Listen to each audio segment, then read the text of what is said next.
Hoje iremos estudar Romanos capítulo 8, versículos de 1 a 11. Romanos capítulo 8, versículos de 1 a 11. Amém? Assim está escrito na palavra de Deus, que é viva, eficaz e permanece para sempre. Portanto, agora nenhuma condenação há para os que estão em Cristo Jesus, que não andam segundo a carne, mas segundo o Espírito. Porque a lei do Espírito de vida em Cristo Jesus me livrou da lei do pecado e da morte. Porquanto, o que era impossível à lei, visto como estava enferma pela carne, Deus, enviando o seu Filho em semelhança da carne do pecado, pelo pecado condenou o pecado na carne, para que a justiça da lei se cumprisse em nós, que não andamos segundo a carne, mas segundo o Espírito. Porque os que são segundo a carne inclinam-se para as coisas da carne, mas os que são segundo o Espírito para as coisas do Espírito. Porque a inclinação da carne é morte, mas a inclinação do Espírito é vida e paz. Porquanto a inclinação da carne é inimizade contra Deus, pois não é sujeita à lei de Deus, nem em verdade o pode ser. Porque os que estão na carne não podem agradar a Deus. Vós, porém, não estáis na carne, mas no Espírito, se é que o Espírito de Deus habita em vós.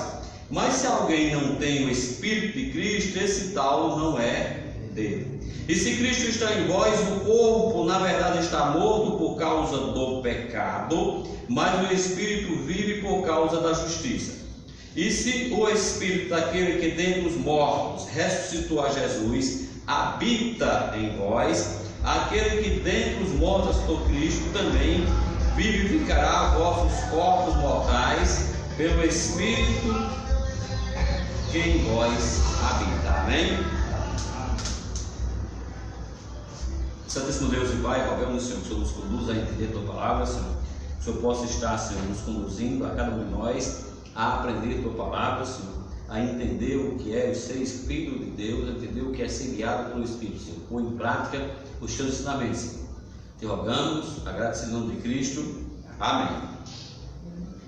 Queridos e amados irmãos, nós temos aqui, neste início de capítulo 8, até do versículo 1, todo o capítulo 8, até o versículo 39, o crente se deleita, o crente se regozija-se, porque nós começamos com uma promessa, uma verdade absoluta. Portanto, agora nenhuma condenação há para os que estão em Cristo Jesus, que não andam segundo a carne, mas segundo o Espírito.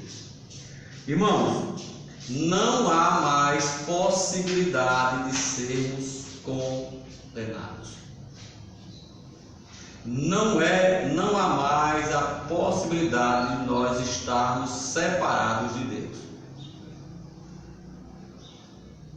Não há mais a possibilidade do crente estar separado eternamente da presença de Deus. O crente é salvo, eternamente salvo.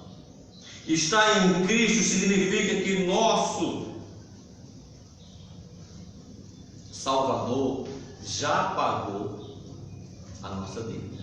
Estar em Cristo significa que a penalidade do pecado não tem mais efeito sobre os crentes. Estar em Cristo é ter a certeza bíblica de que Cristo cumpriu com perfeição a sua obra. Cristo diz que veio ao mundo salvar os pecadores.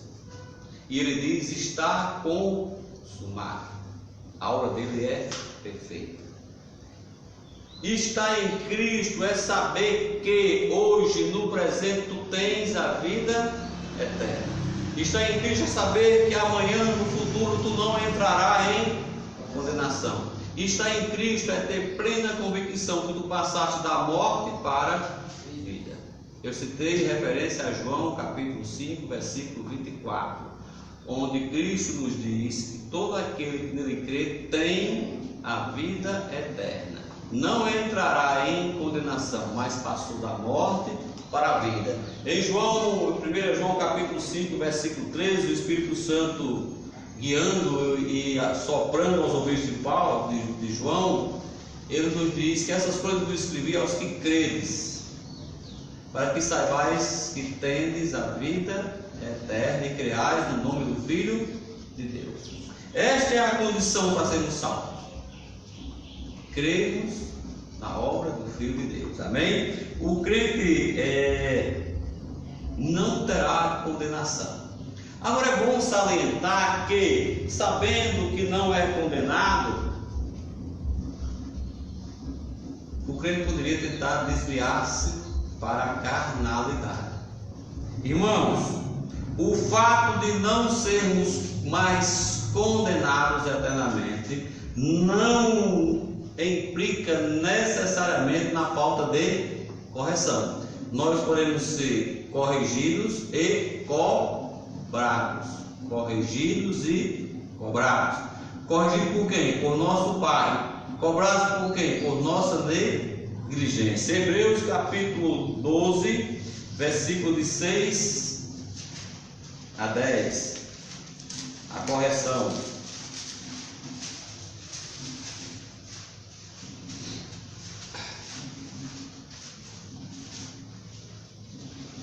Hebreus 12, de 6 a 10 nos diz: porque o Senhor corrige o que ama e açoita a qualquer que recebe por filho.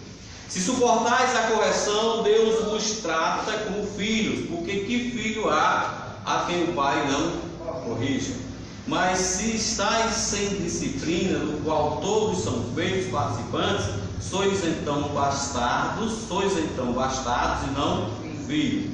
Além do que tivemos nossos pais segundo a carne, para nos corrigirem, e nós os reverenciamos. Não nos sujeitaremos muito mais ao Pai dos Espíritos para vivermos? Porque aquele, na verdade, por um pouco tempo, nos corrigiam, como bem lhes parecia, mas este, para nosso proveito, para sermos participantes da sua santidade. A correção de Deus, como dizem os evangélicos, os pentecostais, não é para pagar pecado, é para nos fazer participantes da santidade de Deus, para mostrar que somos separados por Deus. E a correção é quando você não está andando conforme a vontade dele. Seremos cobrados, irmão, também. Segunda Epístola de Paulo aos Coríntios, capítulo 5, versículo 10.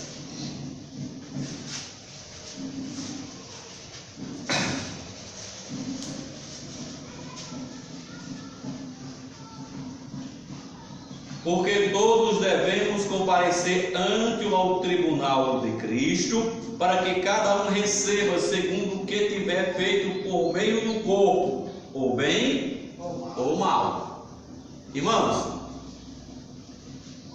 quem irá participar do tribunal de Cristo? Para que serve o tribunal de Cristo? Eu já preguei aqui na igreja sobre o tribunal de Cristo.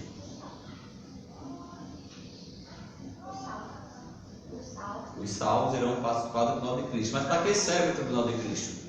Para recebermos ou não o nosso galardão. E o perdido vai para que julgamento? O grande trono branco. O tribunal de Cristo é para os salvos, para receber galardão ou ser envergonhado. Tu quiseres mais detalhes, tu vai em 1 Coríntios capítulo 3, a partir do 11, e verás que terá vários tipos de obras: a obra de palha, a obra de feno, de madeira e as outras obras. Umas serão queimadas, outras não, mas só receberá o galardão aqueles que fizerem obras verdadeiras, que não serão queimadas pelo fogo. Amém? Então, esta é a verdade do crente. O crente não será condenado, mas isso não implica que não será corrigido e cobrado. Cristo irá nos cobrar, dizer: eu te dei tudo, por que tu não fizeste o que eu te pedi? Servo mau e infiel. Porque se tu fizer só o que te pedes, é mau e infiel. Amém?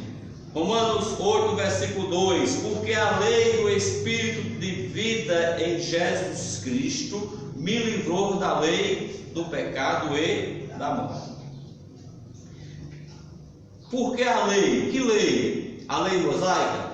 Não. A lei do Espírito Santo. A lei escrita em nossos corações. A lei do Espírito Santo de Deus que nos guia, nos conduz a entender a lei do Espírito de vida em Cristo Jesus.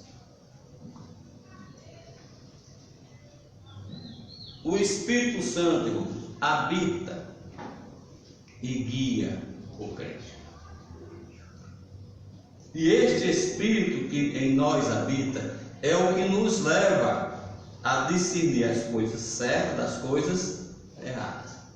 As pessoas imaginam que quando nós pregamos que não perdemos salvação, quando nós pregamos que somos livres eternamente da condenação, nós vivemos na prática permanente do pecado. Mas é justamente o contrário. O Espírito Santo que nos guia é quem nos convence do pecado, da justiça e do juízo. O Espírito Santo é quem te diz: ó, este não é o caminho. Então nós devemos entender, meus queridos e amados irmãos, que ser guiado pelo Espírito Santo te torna livre, porque a lei do Espírito de vida em Cristo Jesus me livrou da lei do pecado e da morte. A lei mostrava o quê? Que tu eras ou és uma criatura pecaminosa. O Espírito Santo de Deus te mostra o quê? Que tu és um pecador e uma criatura pecaminosa. E aí é onde entra o pedido de resgate, a súplica, a oração: Senhor, salva-me. Porque tu sabes, quando tu sentes o peso do pecado, tu sentes o peso da condenação. E aí onde tu entras, pedes socorro, e o Deus de maravilhas te salva. E te salva eternamente. Nós somos livres em Cristo Jesus. Todo aquele que o Filho libertar, verdadeiramente sereis livre. Liberdade também nos dá responsabilidade. Tendes cuidado com a liberdade com que Cristo vos libertou, para não voltar outra vez ao quê? Ao jugo da servidão do pecado. Meus irmãos, todos que são guiados pelo Espírito Santo são filhos de Deus. E esse Espírito é quem nos diz isso.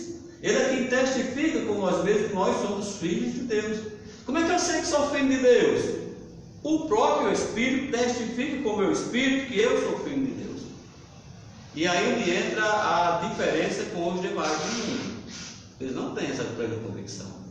Eles sabem que são criaturas, muitos que são filhos, mas são apenas criaturas. Então, a lei do Espírito de vida em Cristo Jesus me livrou da lei do pecado. Amém? Versículos 3 e 4. A lei estava enferma. Porquanto é impossível a lei. Impossível o quê? Livrar o pecador, visto como estava enferma pela carne. Deus, enviando o seu Filho em semelhança da carne, do pecado, pelo pecado condenou o pecado na carne, para que a justiça da lei se cumprisse em nós, que não andamos segundo a carne, mas segundo o Espírito. Meus irmãos, a lei não podia justificar o pecador de uma forma definitiva. Por quê? Porque a lei apenas consistia em fundamentos temporários da carne. A lei era apenas dito por sacrifícios temporários. Aquele que, o sacerdote, que exercia o holocausto, também aspergia o sangue e a cinza, ele precisava entrar no santuário e se purificar. Para ele e para os. Quando eu digo que consiste apenas em sacrifícios temporários, é porque a Bíblia nos diz, lá em Hebreus capítulo 9,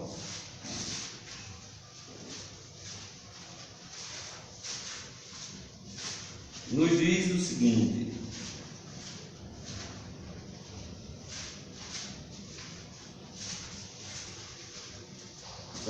capítulo 10, versículo 9 diante, 9, de 9 a 11, ao 12, para ficar melhor, que é uma alegoria para o tempo presente, em que se oferece dons e sacrifícios que, quanto à consciência, não pode aperfeiçoar aquele que faz o serviço, consistindo somente em comidas e bebidas, e várias orações e justificações da carne, impostas até o tempo da correção. Mas vindo Cristo, o sumo sacerdote dos bens futuros, por um maior e mais perfeito tabernáculo, não feito por mãos, isto é, desta criação, nem por sangue de bodes e bezerros, mas por seu próprio sangue, entrou uma vez no santuário, havendo efetuado uma eterna redenção. Ou seja, a lei era enferma, porque consistia em situações de obras da carne. E a carne é o seguinte: você justificou a carne agora, que um segundo depois você teria que justificá-la novamente, porque a carne é pecaminosa. Vindo Cristo, ele substituiu. Tem um estudo, eu já apliquei na igreja, tem no blog, salvação eterna através da substituição. O que era para a gente sofrer, Cristo sofreu por nós, nos substituiu. Então eu não posso tornar esse ato tão perfeito de Cristo em um vitupério, em um ridículo para ele. O que ele fez foi perfeito, nos fez uma eterna redenção. A lei estava enferma. Se estava enferma, ela foi perdendo a utilidade. Também em Hebreus diz que ela foi ficando fragilidade e inutilidade. O que é uma coisa frágil e inútil? Não serve. A lei não tinha como justificar o pecador. A lei, era impossível a lei, porque era consistir simplesmente em ações carnais. Lá em Atos capítulo 13,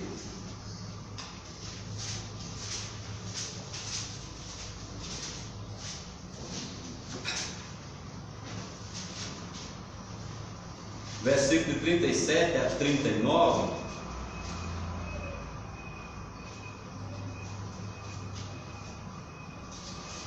nos diz: mas aquele a quem Deus ressuscitou, nenhuma corrupção viu.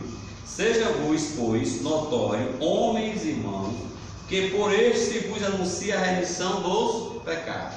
E tudo o que pela lei de Moisés não pudeste ser justificados, por ele é justificado todo aquele que crê. Ou seja, a lei estava enferma, porque se era constituída de apenas, usando o termo, alegoria de bens futuros. A lei dizia: Cristo virá, Cristo morrerá, Cristo ressuscitará e salvará todo aquele que nele crê. Quem cria desta forma era o quê? Salvo por quem? Por Cristo. Quem não cria desta forma continuava perdido, mesmo seguindo toda a lei, que era impossível ao homem, certo? Porque a lei estava enferma. Então era impossível a lei enferma. Deus enviou quem? Seu Filho em semelhança da carne. Irmão, semelhante é igual? É idêntico. Semelhante é idêntico?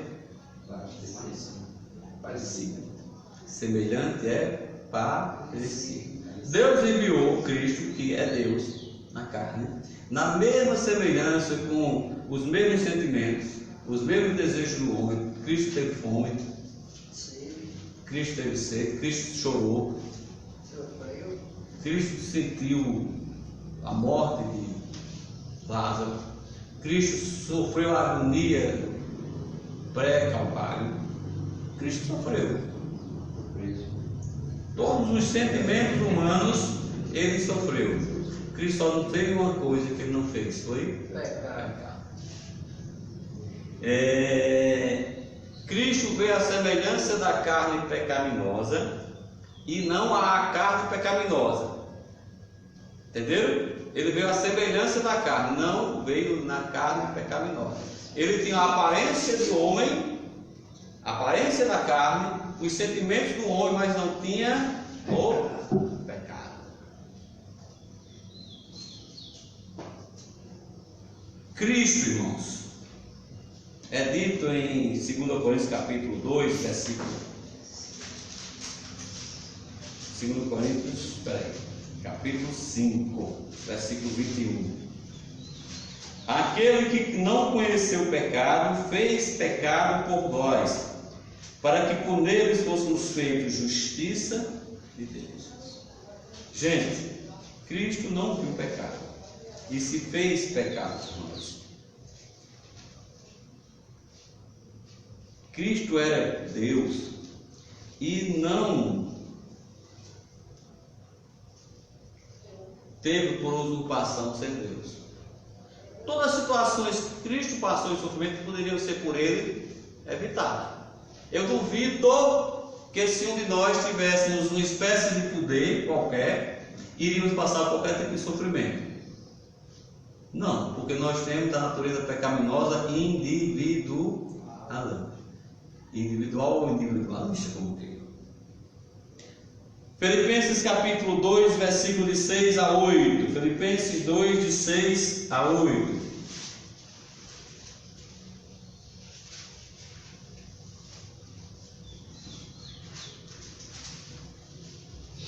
Que sendo em forma de Deus, não teve por usurpação ser igual a Deus, mas fez a si mesmo de nenhuma reputação, tomando a forma de servo, fazendo-se semelhante aos homens. E achado na forma de homem, humilhou-se a si mesmo, sendo obediente até a morte, morte de cruz. Irmãos, mataram Cristo? Vocês têm certeza que mataram Cristo?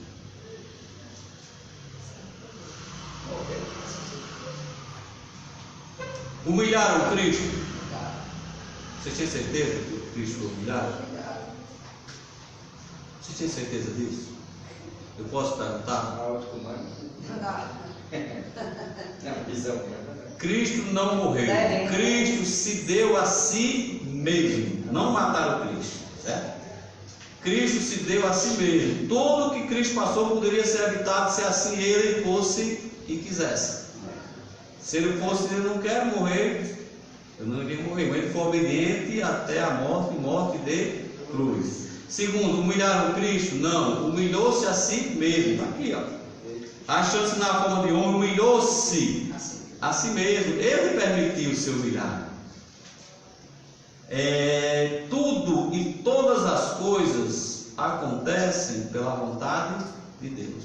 E esta foi a vontade permissiva de Deus para se cumprisse tudo que estava escrito no Velho Testamento, que era que o Filho viria e iria padecer, iria sofrer para pagar os nossos pecados.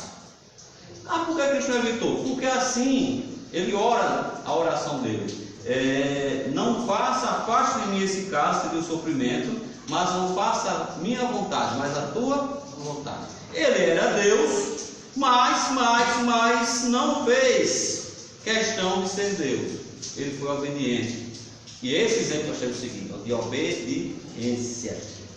Obediência a Cristo Jesus. Obediência até essa carne se acabar. Cristo pagou nossos pecados. Cristo, só para não ficar sem referência, Evangelho de João,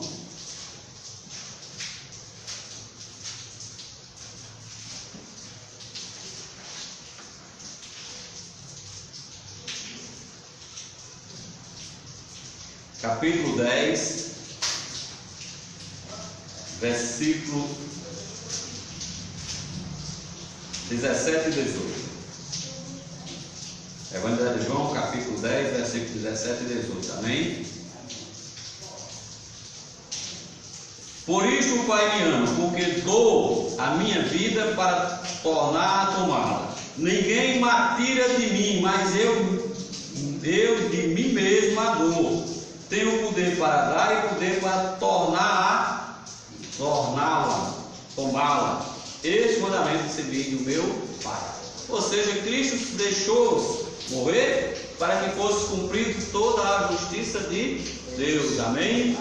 Romanos capítulo 8, versículos 5 e 6. Porque os que são segundo a carne inclinam-se para as coisas da carne, mas os que são segundo o Espírito para as coisas do Espírito. Porque a inclinação da carne é morte, mas a inclinação do Espírito é vida e paz. Irmãos, a inclinação dos que servem à carne é literalmente viver na prática do pecado, não havendo para essas pessoas o que? O muro da transgressão, o muro que o Espírito Santo constrói entre a gente e o mundo, que nós, para irmos servir novamente ao mundo, temos que pular este muro. Ninguém pula um muro sem saber que está pulando. Tem como você pular um muro sem saber? Não. Tem como você ultrapassar algo, subindo e padecer? Não. Ele tem que ver o muro para pular. Só o perdido não tem esse muro da transgressão. Ele faz tudo segundo a sua própria vontade. O perdido é movido por seus próprios impulsos da sua natureza. A Bíblia fala que nós somos fazendo a vontade da carne e do pensamento. A carne determina o viver daqueles que estão na carne. A carne determina o viver daqueles que estão vivendo segundo a carne. Lá no Evangelho, na primeira epístola de João, capítulo 2, 1 João capítulo 2, versículo 16, nos mostra, exemplifica como é viver segundo a carne. Porque tudo o que há no mundo, a concupiscência da carne, a concupiscência dos olhos e a soberba da vida não é do Pai, mas do mundo. A concupiscência da carne, o prazer imediato. Pensar 2,16. A concupiscência dos olhos, a medida do ter. Irmãos, o ser humano jamais, pronto, o ser humano sem o Espírito Santo se contenta com o que tem. É sempre querendo ter mais. Você tem um carro novíssimo, você quer o melhor ainda. Você quer ter uma casa que você não tem contentamento. A medida do ter nunca será preenchida. E a soberba da vida, você superestima, né? Cristo superestima a si mesmo. Você é o máximo. Eu sou. E a natureza humana tem por uma frase que dita: a minha vida pertence a mim. Eu faço segundo a minha vontade. Tudo isso, se a gente não disse um dia, porque acho que não estava na carne, viu? Mas a gente já pensou. Minha vida me pertence. Eu sou dono do meu nariz. Eu faço o que me der na telha. Mas não é assim. Isso é para o perdido, ele tem razão, mas nós não pertencemos mais a nós mesmos. Nós somos propriedade do nosso Senhor e Salvador Jesus Cristo. Amém? A diferença norteadora, que norteia, que separa, que faz a separação entre o crente e o perdido é que o crente não recebeu o Espírito mundo, e sim o Espírito provindo de Deus. E esse Espírito que nos faz discernir as coisas. Não é o Espírito que nós recebemos do mundo, e sim o Espírito que nós recebemos proveniente de Deus. 1 Coríntios capítulo 2, versículos 12 e 13.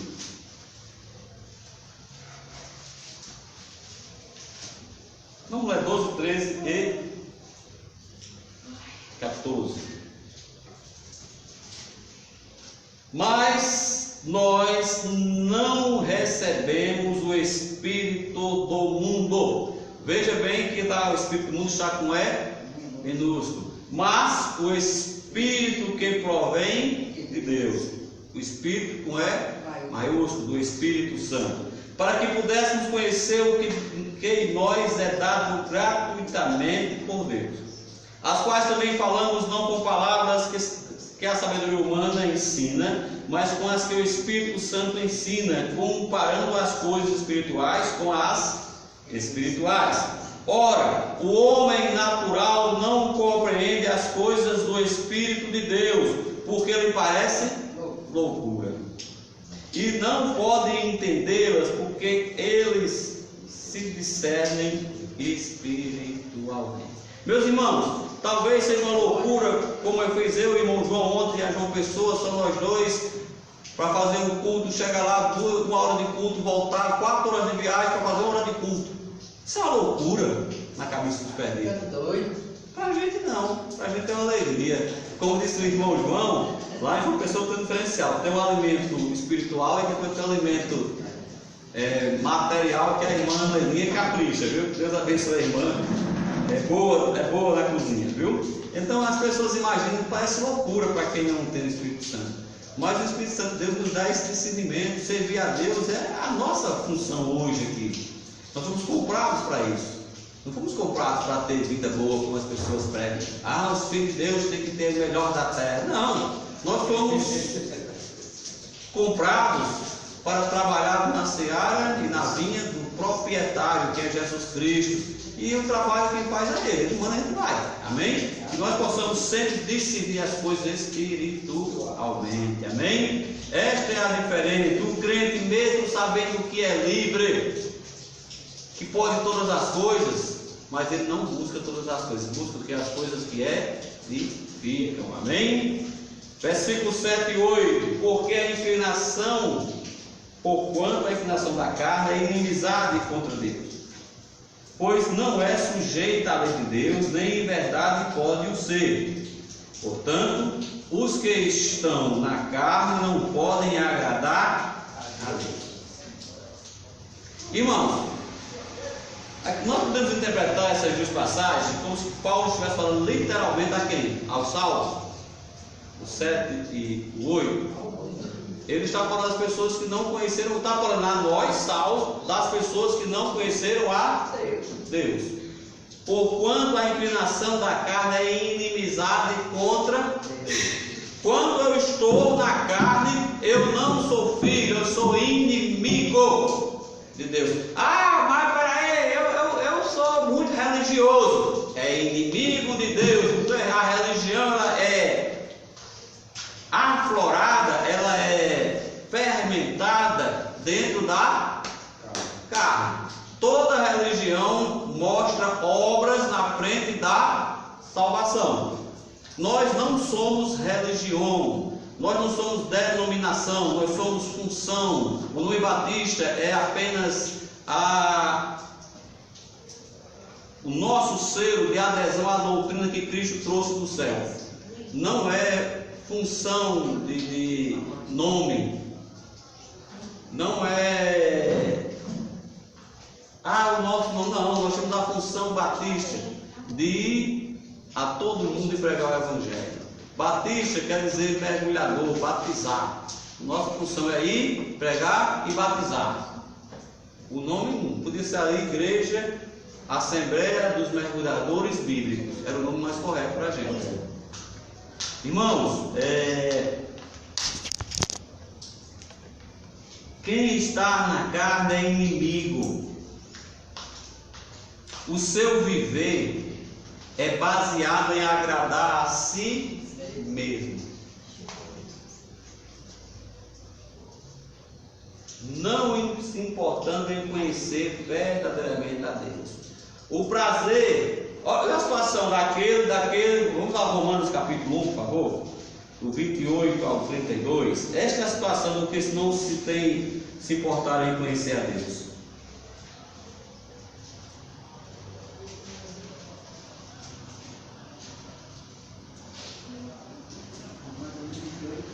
Romanos 1, de 28 a 32.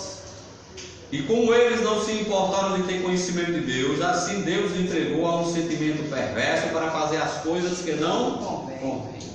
Estando cheios de toda a iniquidade, fornicação, malícia, avareza, maldade, cheios de inveja, homicídios, contenda, engano, malignidade, sendo murmuradores, difamadores, aborrecedores de Deus, injuriadores, soberbos, presunçosos, inventores de males, desobedientes aos pais e às mães, nécios, infiéis nos contratos, sem afeição natural, irreconciliáveis, sem misericórdia, os quais, conhecendo o juízo de Deus, que são dignos de mortos, que tais coisas praticam, não somente as fazem, mas também se agradam do que as fazem. Esta é quem está na carne.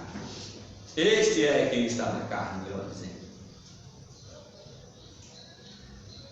Aí o crente não tem inclinação para a carne, já que não está mais na carne. Quer pular? Aliviadazinho.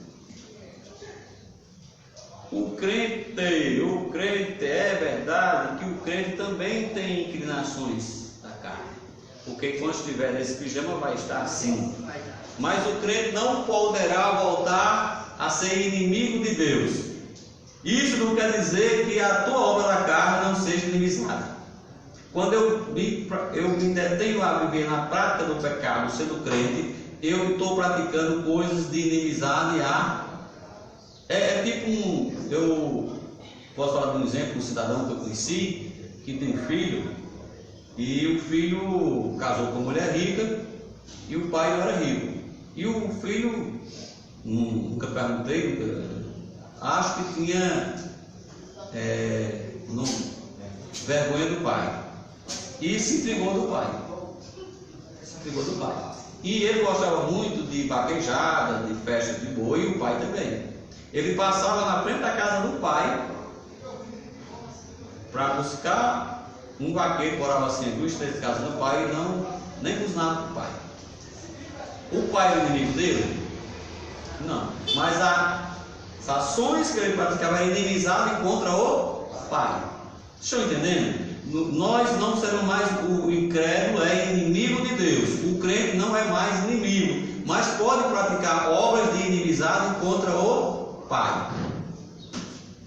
Isto é a diferença básica do crente. Nós não voltaremos mais a ser inimigos de Deus, porque Deus nos salvou e nos deu a condição de quê? De filhos. Mas isso não quer dizer que eu não possa praticar obras que façam inimizade contra ele. Irmãos, esse cidadão que eu falei, essa história foi meu irmão com meu pai, viu? Ele era... Não. Meu pai foi casado 2 vezes, a primeira esposa teve só um filho, e esse filho nunca gostou da gente, né? E hoje eu me culpo também, que eu tenho uns sobrinhos que eu perdi de aproveitar por não ter o irmão. Mas hoje eu amo meu sobrinho tudinho, quando eu encontro a maior alegria. Ele tive muita alegria que eu encontrei, porque confessou Cristo como Senhor e Salvador, que tinha certeza da salvação. E eu fiquei muito feliz por isso. Espero Deus que eu possa ter mais contato com ele, com os filhos dele, que eu vou aproveitar os filhos como sobrinho, né? Eles são mais velhos, assim, mas isso não acontece. O pai era todo pai, amava o filho, ele tinha alguns, eu sou filho de Adair, eu sou o pai de Adair. Bater no peito para dizer isso, mas o filho fazia obras que não era digna de um filho. E assim o crente, quando está vivendo na prática do pecado, que não vive segundo a carne, mas segundo a carne. Irmãos, o crente não está na carne, versículo 9. Vós, porém, não estáis na carne, mas no Espírito. Se é que o Espírito de Deus habita em vós. Mas se alguém não tem o Espírito de Cristo, esse tal não é dele. Vocês notaram aqui que esse versículo 9 fala de Deus Pai, Deus Filho e Deus Espírito? Mas vós não estáis na carne, mas no Espírito. Se é que o Espírito de quem? De Deus. Mas se alguém não tem o Espírito de quem? De Cristo. Espírito Santo, Deus e Cristo, uma só pessoa, com atributos diferentes. Vós, porém, não estáis na carne. Falamos no 7 e 8 aos homens perdidos. Aqui nós voltamos para quem? Para os salvos. Vós, quem? Nós, porém, não estamos mais na carne, mas no Espírito. O Espírito Santo de Deus habita no crente. 1 Coríntios capítulo 6, versículo 19.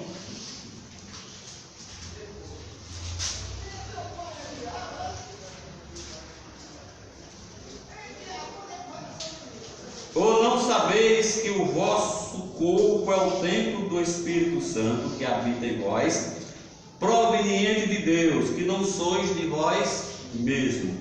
Gente, deixa eu tentar explicar bem direito. Estava um pecador, o Espírito Santo adentra dele, habita nele. Ele não vai e volta, ele habita no crente. E com essa habitação, ele faz automaticamente um selo. O selo, para que serve o selo? Qual é a função do selo? Garantir a segurança. Garantir a inviolabilidade. Eu não sei se essa palavra ainda não deixa. Inviolável. Torna, porque é uma coisa inviolável. Torna inviolável. Se for violado o selo, aquele produto perdeu a sua garantia.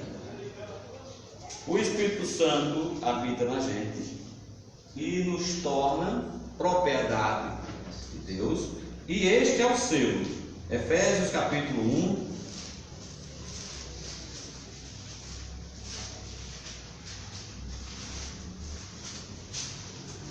Versículos 13 e 14. Amém? Em quem também vós estáis, depois de ouvirdes a palavra da verdade, o evangelho da vossa salvação, e tendo nele também crido, fostes o que? Selados com o Espírito Santo da promessa, o qual é o penhor da nossa herança, para a redenção da possessão adquirida, para o louvor da sua glória. Irmãos, eu vou explicar isso. Quando eu era jovem, eu fui office boy. Eram duas lojas, eu trabalhava de duas. Eram duas irmãs, uma tinha uma loja no local, outra no outro, aí para pagar só office boy. Antigamente você tinha que ir no banco pagar as contas, é um negócio estranho. Duplicado tudo no banco, hoje é bom demais, você paga em casa, né? Aí eu pegava o duplicado, trabalhava de manhã ajeitando na loja, nada de manhã era faxineiro, de tarde pagava as contas, depois de 10 horas, certo?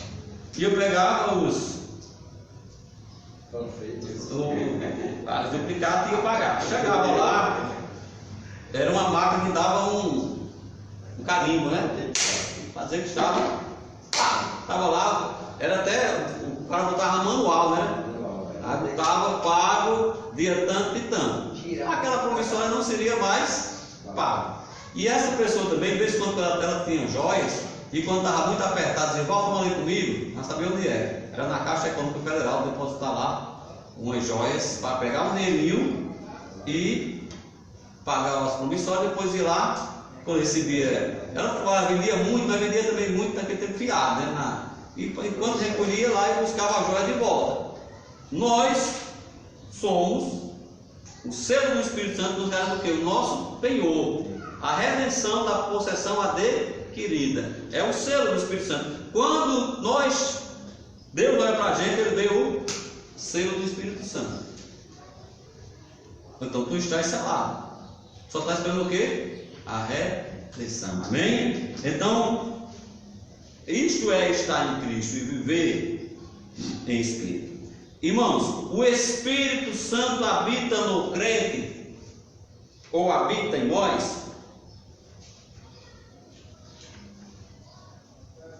Aqui nós temos uma das declarações mais fantásticas que desmente uma das mentiras, doutrinas mais praticadas no meio evangélico, que é o recebimento da segunda bênção.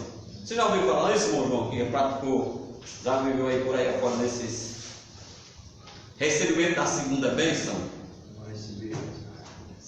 Aquele segunda palavra. Gente, o Espírito Santo habita nos crentes e a doutrina da segunda bênção, que você recebe o Espírito Santo em momento posterior, dependendo da sua santidade, da sua bondade, da sua... eu não sei. Isto não é verdade. Nós recebemos o Espírito Santo de Deus quando? Quando nós nascemos em Cristo Jesus. No momento, tu só recebe, tu só nasce em Espírito se receber o Espírito Santo. Tu só nasce em Espírito. E o novo nascimento é receber o Espírito Santo de Deus. A partir daí tu passa o que? Ser filho de Deus. Todos nós somos batizados no mesmo Espírito, o Espírito Santo de Deus. Se o Espírito Santo esperasse tu ter uma ação, ter outra, não adiantaria nada, você não estaria em ti. Vocês estão entendendo? Como é que eu vou receber alguém? Se eu já estou nele, eu preciso de alguma coisa? Não está. Você só recebe o Espírito Santo uma vez. Esse batismo com o Espírito Santo é história, existiu em Atos uma manifestação do Espírito para provar a questão, como diz o pastor Miguel, do CNPJ da igreja, a autoridade dada à igreja. Foi um momento único que não se repetiu mais vezes, e ali foi dado poder a pessoas extraordinárias, temporárias. O crente recebe o Espírito Santo, torna-se filho de Deus, o dom do Espírito, não são os dons, o dom da salvação eterna. A partir daí é filho, e por isso escuta a palavra de Deus, por ser filhos. Que não são de Deus não escutam a palavra de Deus por não serem filhos. E tem razão, eles não estão errados, irmão. Não condenem as pessoas. Eu até brincava ontem no culto de uma pessoa de que os perdidos não serão condenados, já estão condenados. Então a gente não pode discutir, a gente tem que pregar Cristo para essas pessoas, irmãos. Pregar Cristo para essas pessoas.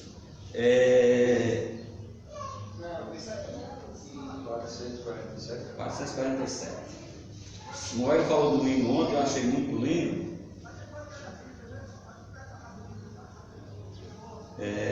Que nos mostra que devemos fazer. Olha esse. Nunca ouvi falar de Cristo.